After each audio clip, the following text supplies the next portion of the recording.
All right, we are here for Get Started with Slack Automation for Salesforce Admins. If you thought this was a different session, you can't go anywhere because I'll ask you where you're going, and I'll be sad. I'm just kidding. Okay.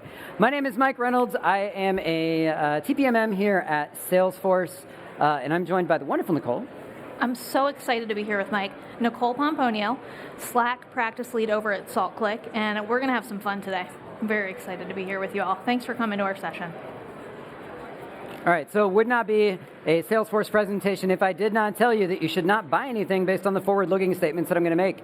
I'm not known for having a filter. If you ask me a question, I'm just going to answer it. But don't buy anything because I said it. I won't get any credit, and we don't like that. Please always make your purchasing decisions based off of our generally available products and features.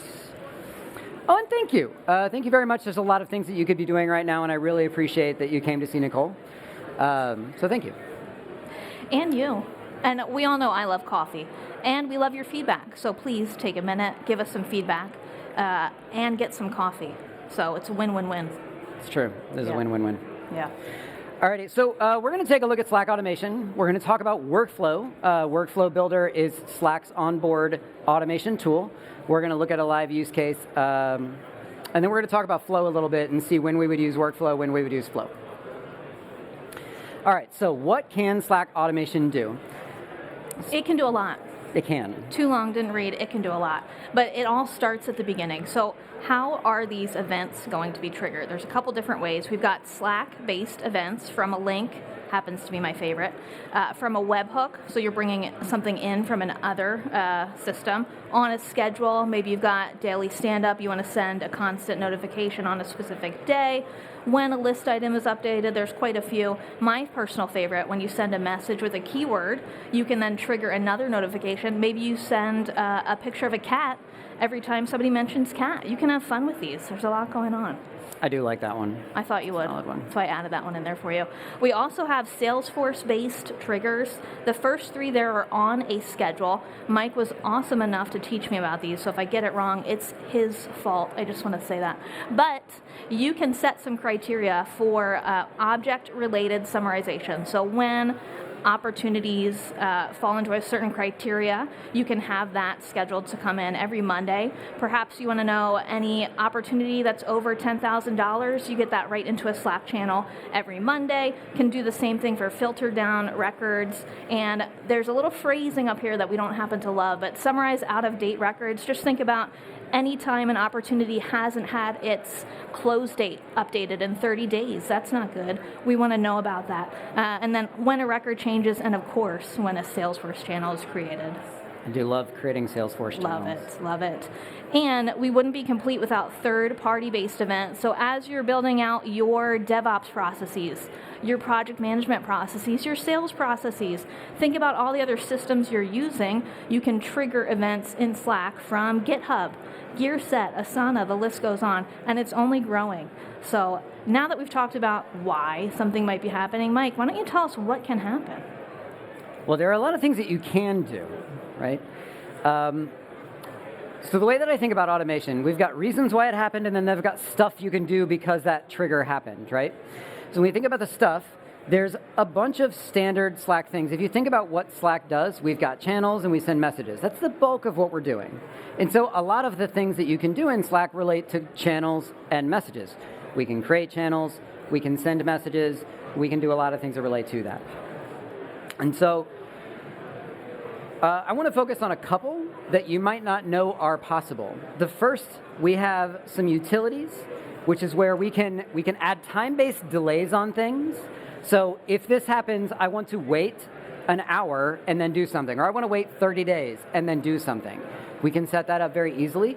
The other thing that we can do is branching, right? We can have branches, meaning when someone runs a form, I'm going to ask them a question, do you want guidance on pricing or do you need a discount, right? And based on what they do, I can change the performance of my automation. It's very, very simple. If you're thinking, oh, I used to do that in Process Builder. Yeah, you did. And we can do that same level of work over in Slack. And the other thing, of course, we can have a form. In Flow, you might have had screen flows.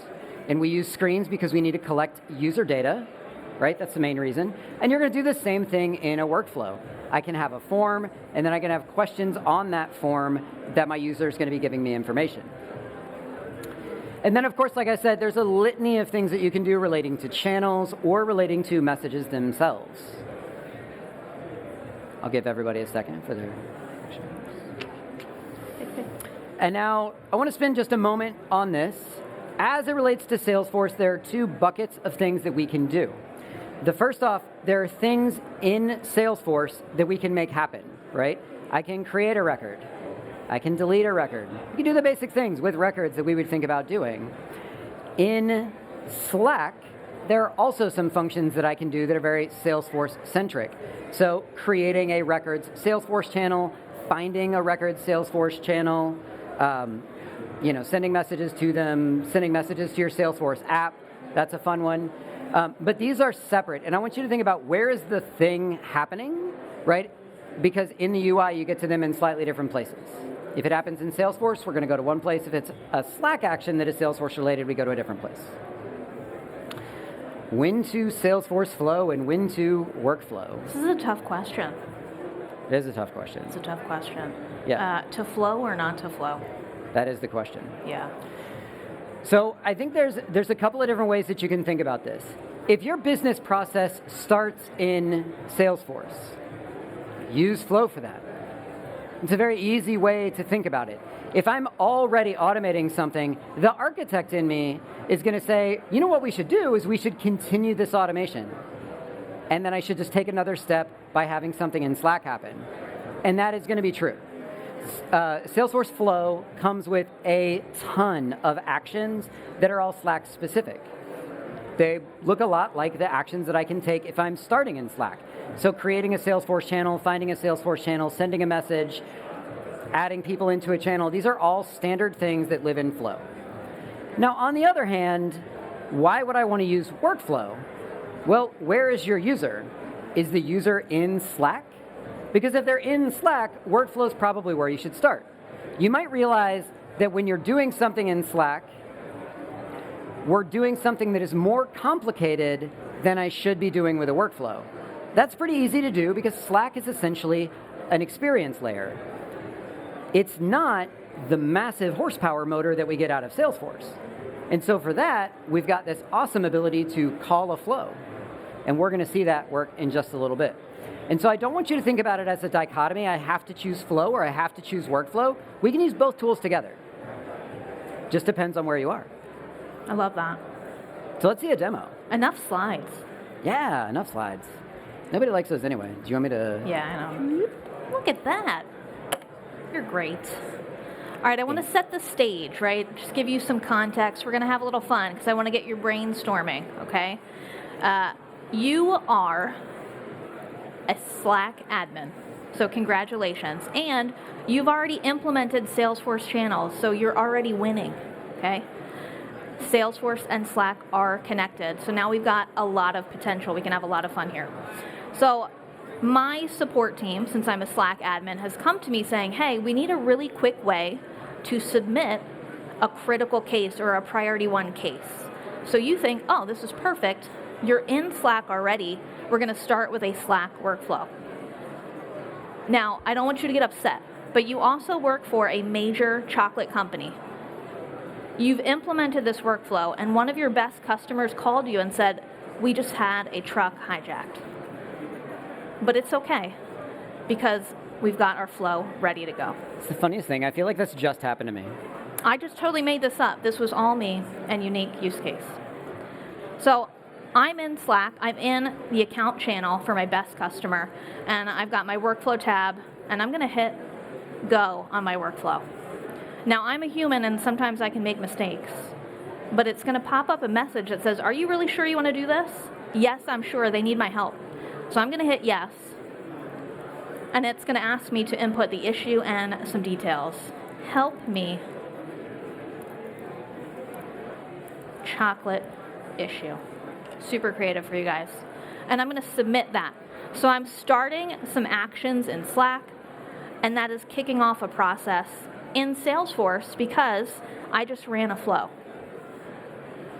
And I get a little notification back that tells me what I just submitted. Sirens, because it's priority one. That sounds great, right? And you're probably thinking that was super complex to set up. But I'm going to show you some behind the scenes. And then when I'm done, Mike is going to show you some awesome stuff too. So I'm going to go over to my tools and show you how we did this. So I'm going to create a new workflow. And I'm not going to use AI for this one because I thought of this all by myself. So I'm going to choose how I start this event. I'm going to start it from a link in Slack. And Mike's going to do something cool with this later. So remember, link in Slack. And then I'm going to add my workflow steps. So just remember, this is a big if-then statement. And the first step I want, because I have connected Salesforce and Slack, and my Salesforce channel has within it a Salesforce record, I'm going to say, hey, go grab that record ID as my first step. Then I'm going to add my second step. This is where I want to call a flow. And I tend to be a little bit lazy. I'm just going to search for it. I'm going to say run a flow. And I'm going to add it with a form. Remember Mike was talking about forms? So I can give information to move across systems. And I'm a Slack admin. Just doing this right from Slack. I have to know the name of the flow. So let's find that. I'm going to keep the title. You can make the title whatever you want. And I want to show you I don't have to keep the account ID in this. I don't have to show that to the person submitting the form. They probably won't have that anyway. And I can change the variables that we've set to be a specific question. So this looks very user-friendly. And because I'm a creature of habit, I can also move the order of the questions. I want my subject before my description. I'm going to hit next, and then I'm going to get yelled at. But I want to show you me getting yelled at. This is just the variables coming over. It's going to say, wait a second, you have to do something first. So workflow is also very friendly. It's going to tell you when you don't do something right. It's going to give you the directions to do what's next. So this is where I'm going to add a channel message. Are you sure you want to click this button? Yes, I'm sure. And I can customize those buttons. So instead of continue, maybe I want to say yes. Maybe I want to say heck yes. Just depends on how I'm feeling. Could say save the chocolate. Save the chocolate. Could change the color. That's maybe too specific. It's a little long. Yeah. Might get yelled at. Okay, it's bad. Might not always be a chocolate heist emergency. Okay. And that's it. I forgot to clock myself. But it was a short time period. I do have to remember to click finish. Give it a unique name.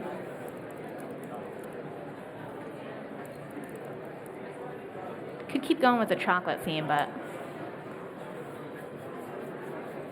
And it's done. Confetti everywhere. Look at that. Super quick. We've got our intake process for priority 1 cases. Now, I know you were going to do something really cool with that link.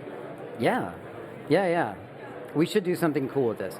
So, that's neat, but what if I want to know that that case was created and then I want to be able to take some type of action on it immediately afterwards? So I can do that, and instead of waiting for someone to tell me that there's been an issue, I can have Slack tell me that there's been an issue. And so what I'll do, I'll go back to workflows and just hit new. We're going to do a new workflow. Although this time, let's start this workflow because something in Salesforce happened. So we're going to choose when a record changes. I just have to pick my environment, and then obviously we're going to want case here.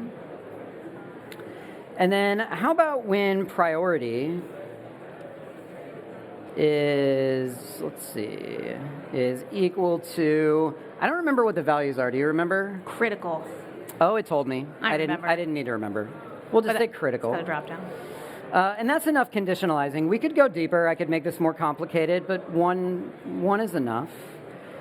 So now, every time a critical case is created, something's going to happen, right? Whatever I set up after this. And all I really want is I just want it to send a message. We've got a critical incidents channel, and I want it to just post a message there with all of the information from the case. So that might, it's going to take a minute to build all of that. But what we'll do is we'll send a message to a channel.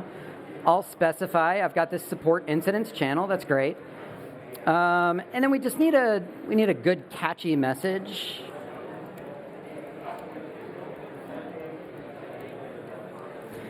And what I can do is I can make this a link, and then I have variables. Now, if you've worked in Salesforce for a while, this type of menu is very, very comfortable to our eyes, right? Because what I'm looking at is the data for the case object along with all of the related objects and those data points. And I could scroll for days. If you're interested in any particular data point, it's available to you because we go down this path. Slack has all the data that you want to pass over. So what I can do, though, is I can just say the case record link. I don't actually need the data. I just need a link to the record because I connected my Salesforce and my Slack. So I don't really need to do anything. I can just have this be the message. But when I create this message, I think we should probably add a button. Oh, I love buttons. Right? Great idea. So I can have this actually use the link for my workflow. Did I misspell it? You did. Don't worry about it. Look, spelling is not important when you're on stage doing things live that are being recorded and put online. Like, that's nobody. And I'm over here laughing, like not helping. Let's at this It's point, just a it's best proof to of just move on, concept, you know? okay? So It's a proof of concept. now, if I create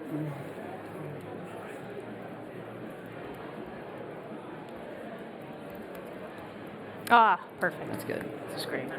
So now, if I were to go create a, come on, internet. So let's say I've come back over here and I'm gonna just use Salesforce channels to create a case. It's kind of the fastest way to do it. So I'm just gonna scroll past all of this info. Let's look at the rest of the related lists. Here's cases. So let's create a case. Again, I could go to Salesforce to do this, but I don't like context switching. It's a lot of clicks, too. There's so much to click. So many clicks. So much to remember, right? So the case type, that can stay case. Contact, I'll leave all that. Status new, origin can be website, that's fine.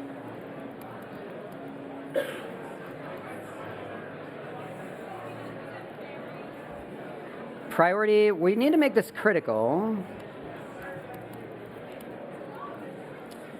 And let's see, what else? Is a case type? Let's say it's account support. So hopefully, this is a good time for me to point out that within Slack and Salesforce, there's this idea of synchronous and asynchronous communication. If I'm doing something synchronous, that means it happens while I wait. If it's asynchronous, that means it's going to happen on its own when system resources are available. Now, of course, we're comfortable with this in Flow. You can have things happen right now, or you can add that asynchronous path. Asynchronous is what we use for system-to-system communication most of the time, because that prevents a lot of problems where we hold up our current process because there's something else that we're waiting on that never arrives. So the reason why I spend all of this is I told Salesforce right now to create the case, and it did it right now. But Salesforce is going to asynchronously let me know that it created that emergency case. Typical wait time on this is really like 1 minute, but when you're presenting live on stage, it's more like 2.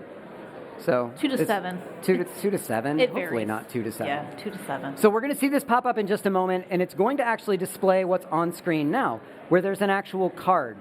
What Slack does when Slack and Salesforce are connected is it takes that data because I have access to the data, and it knows that I have access to the data because I've actually logged into Salesforce from Slack.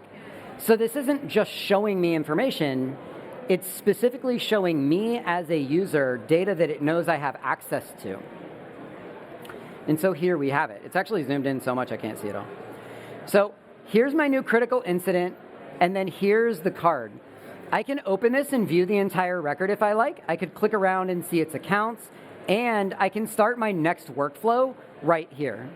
And so the point of all of this is that building in Slack is remarkably simple, and it's very, very flexible. So we used up all of our time. We don't have time for questions. No I'm questions. sorry, but if you want to hang out I'm afterwards. so sorry. it's okay. Lauren, no questions. All right. Anyone else, you can hang out. Thanks all. Thank you so much. Thank you.